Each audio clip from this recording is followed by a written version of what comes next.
সব ছেলে এক নয়। ছেলে মানে ফালতু নয়, ছেলে মানে চোর নয়, গুন্ডা নয়, বদমাশ নয়। ছেলে মানেই লুচ্চা নয়, মেয়ের পাগল নয়। ছেলে মানেই মদারু নয়, জুয়ারু নয়। ঘর চালানোর চিন্তা মাথায় নিয়ে যখন একটা ছেলে মানুষের কাছে গিয়ে নেওড়া করে, বলে যে আমাকে কাজে রাখুন, আমার একটা কাজের অনেক প্রয়োজন, আর সে যখন কারো কাছে কাজ না পেয়ে পাল্টা বাড়ি ফিরতে হয়, তখন তার মনে কোনো অন্য খারাপ উদ্দেশ্য থাকে না। তখন তার উদ্দেশ্য শুধু একটাই থাকে, কোথায় গেলে কাজ পাওয়া যাবে, কাজ করে আমার বাবা মাকে দুমুঠো ভালোভাবে ডাল ভাত খাওয়াতে পারবো, ভাই বোনদেরকেও খাওয়াতে পারবো, আমি নিজেও খেতে পারবো। কাজ করে খেয়ে দিয়ে যতখানি টাকা বাঁচবে, সেই টাকা দিয়ে অসুস্থ বাবার ওষুধ কিনে নিয়ে আসবো, মায়ের জন্য একটা কাপড় নিয়ে আসবো, আরও যদি কিছু টাকা বাঁচে ভাই বোনের জন্য স্কুলের বই খাতা নিয়ে আসবো। একটা ভালো মনের ছেলের উদ্দেশ্য এটাই থাকে। একটা ছেলে যখন অভাবের জন্য নিজের পড়াশোনা ছেড়ে দেয়, সে তখন কোনো বাজে ধান্দা করতে পারে না। সে তখন ভাবে ভাই বোনকে কিভাবে মানুষ করা যায়, অসুস্থ বাবাকে কিভাবে সুস্থ করে তোলা যায়, মাকে কিভাবে সান্ত্বনা দেওয়া যায়। খেতে না পেয়ে যখন ক্লান্ত হয়ে যায়, সে তখন মদ খাওয়ার কথা ভাবতে পারে না। উনুনে যখন আগুন জ্বলে না, সে তখন ভাবতে পারে না যে ঘর থেকে টাকা নিয়ে জুয়া খেলি। স্কুলে যাওয়ার জন্য যখন ভাই বোনের খাতা কলম থাকে না, কিংবা বোন বিয়ের উপযুক্ত হয়ে গেছে, বোনকে বিয়ে দিতে হবে, তখন তার মাথায় শুধু বোনের বিয়ের কথাই শুধু ঘুরপাক খায়। সে তখন কোনো মেয়ের পিছনে পড়তে পারে না।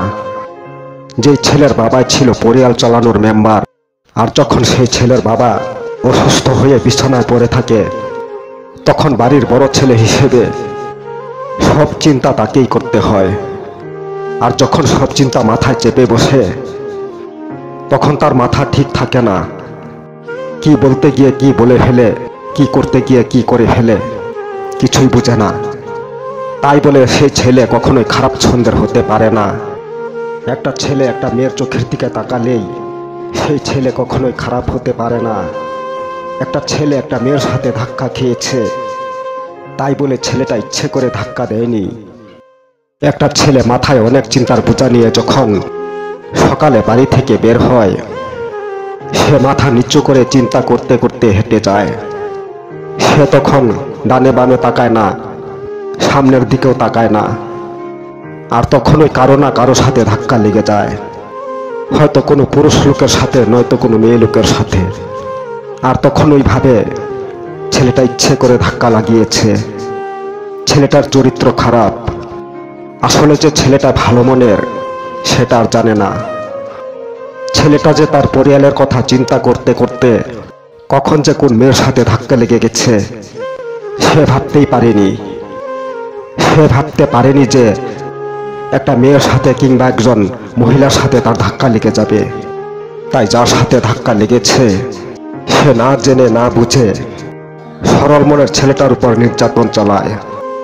কিন্তু ভুল হয়েছে যে মহিলার সাথে ধাক্কা লেগেছে সেই মহিলার।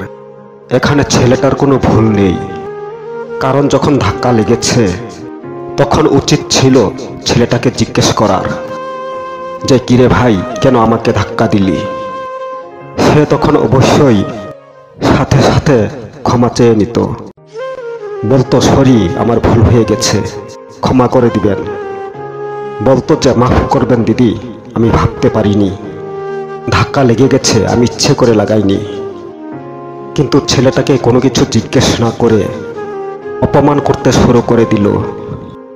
তখন সেই ছেলেটা ক্ষমা চাইবে না মনে কষ্ট পাবে, আর না তখন আপনাকে সরি বলবে, বরঞ্চ মনের কষ্টে দু চোখের জল ফেলবে, বলবে যে দিদি ভাই, আমি আপনার কি ক্ষতি করেছি, আমি তো আপনার সাথে ধাক্কা লাগাইনি ইচ্ছে করে।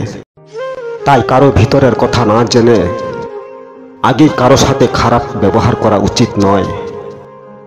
সব ছেলেদের ভিতরে নোংরামি থাকে না, পারিবারিক কিংবা মানসিক কষ্ট লুকিয়ে থাকে। যাদের মনে পারিবারিক কষ্ট কিংবা মানসিক কষ্ট লুকিয়ে থাকে তারা কখনোই খারাপ হতে পারে না। তারা খুবই সরল সোজা হয়, এবং নম্র ভদ্র হয়।